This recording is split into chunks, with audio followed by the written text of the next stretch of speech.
The clock ticked past midnight. Another Halloween gone. I spun in my chair, staring at the stacks of paperwork on my desk. Deadlines. Always deadlines. A shiver ran down my spine. The office felt colder now, empty. Everyone else had gone hours ago, off to costume parties and haunted houses. I glanced at my reflection in the computer screen. Tired eyes stared back.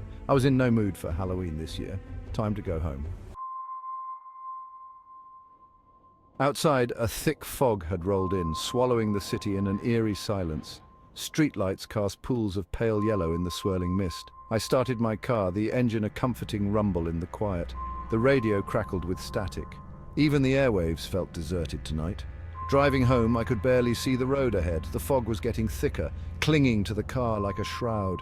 Every shadow seemed to twist and writhe in the headlights.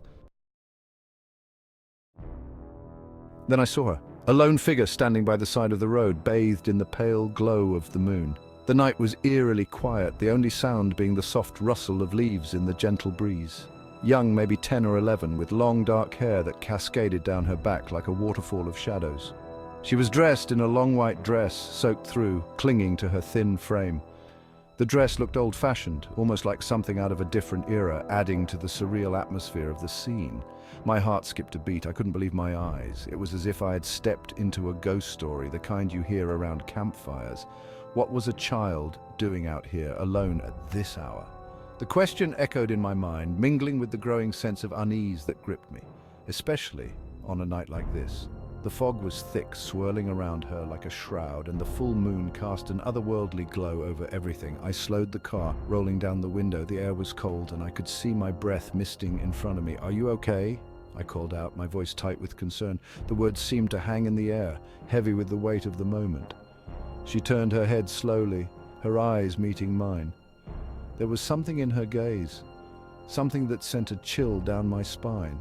It was a look of both innocence and profound sadness, as if she carried the weight of the world on her small shoulders. I waited, holding my breath for her to respond, but the silence stretched on, deep and unsettling. She didn't answer, just stared at me with large, dark eyes, eyes that seemed to see right through me. "Do you need a ride? Where are your parents?" I tried again, my unease growing. She took a step closer, and I noticed the mud caked on her dress, her bare arms, her face. Her hair, long and black, hung like a wet curtain, completely obscuring her face. "I came from the well," she whispered, her voice barely audible above the wind. "They put me in the well." I shuddered. There was something about this girl, something unsettling, almost predatory. "Come on, get in," I said, my voice strained. "It's not safe out here." As she slid into the car, I caught a glimpse of her face beneath the tangled hair. Her skin was deathly pale, her lips a startling blue, but it was her eyes that truly chilled me. They were completely black, like two bottomless pits. "Where to?" I asked, my voice barely a whisper now. She didn't answer, just stared straight ahead, her gaze fixed on something in the distance, something I couldn't see. I drove on, my heart pounding in my chest. The silence in the car was deafening, broken only by the girl's shallow breathing. Then I glanced in the rearview mirror. The back seat was empty. The girl was gone, vanished. I slammed on the brakes, my mind racing. Had I imagined the whole thing? Was I losing my mind? I needed to clear my head. I pulled into the only place open at this hour, the 24-hour video store on Elm Street. The familiar rows of brightly colored VHS tapes were oddly comforting. I browsed aimlessly, trying to shake off the unsettling encounter. "Can I help you find something?" I turned to see the cashier, a teenager with a bored expression. He looked vaguely familiar, but I couldn't quite place him. Then it hit me. The girl in the white dress. He had the same dark, unsettling eyes. "You," I stammered, my voice trembling. "You look familiar." He raised an eyebrow. "I don't think so," he said, his voice flat, emotionless. I couldn't shake the feeling that something was terribly wrong. I needed to get out of there. As I turned to leave, I noticed a TV playing in the corner, static. Then a grainy image flickered to life. A well, a girl in a white dress. The girl, 7 days, a voice whispered from the television, the same voice I had heard in the car. I raced out of the store, my heart pounding in my chest. The night was eerily quiet, the kind of silence that makes you feel like you're being watched. I glanced over my shoulder, half expecting to see someone or something following me, but the street was empty. The only sound was my own ragged breathing and the distant hum of the city. I didn't understand what was happening, but I knew I was in danger. My mind was a whirlwind of thoughts, each one more terrifying than the last. Why was I being chased? Who was after me? I ducked into a dark alley, hoping to lose whoever or whatever was on my tail. The shadows seemed to close in around me, and every creak and rustle made me jump. I drove home through the fog, my mind racing, the words 7 days echoing in my ears. It was a cryptic message, one that filled me with dread. What did it mean? 7 days until what? The fog was so thick that I could barely see the road ahead, and my hands gripped the steering wheel so tightly that my knuckles turned white. Every shadow seemed to hide a threat, and I couldn't shake the feeling that I was being watched. As I pulled into my driveway, I noticed something strange. The house was dark, and there was an unsettling stillness in the air. I felt a chill run down my spine as I stepped out of the car. The porch light flickered, casting eerie shadows that danced across the front yard. I took a deep breath, trying to steady my nerves. A single white rose lay on my doorstep. It was an odd sight, out of place, and yet somehow significant. The petals glistened in the dim light, and I couldn't help but feel a sense of foreboding. Who had left it there, and why? Its petals were damp, as if it had been recently pulled from water. From a well? The thought sent a shiver down my spine. I bent down to pick it up, and as I did, I noticed a faint, musty smell, like something old and forgotten. The rose felt cold and heavy in my hand, and I couldn't shake the feeling that it was a message, a warning. I reached for the doorknob, my hand shaking. The house was silent. Too silent. I hesitated, my mind racing with possibilities. What if someone was inside, waiting for me? I took a deep breath and turned the knob, the door creaking open slowly. The darkness inside seemed to swallow the light from the porch, and I felt a knot of fear tighten in my stomach. Before I could turn it, I heard a knock. 3 sharp raps. Then silence. My heart skipped a beat, and I froze, my hand still on the doorknob. Who could it be at this hour? The knocks were deliberate, almost menacing. I stood there, paralyzed by fear, as the silence stretched on. The only sound was the pounding of my heart, echoing in the stillness of the night. I stood there for a moment, frozen in place, my blood running cold. Who was out there? What did they want?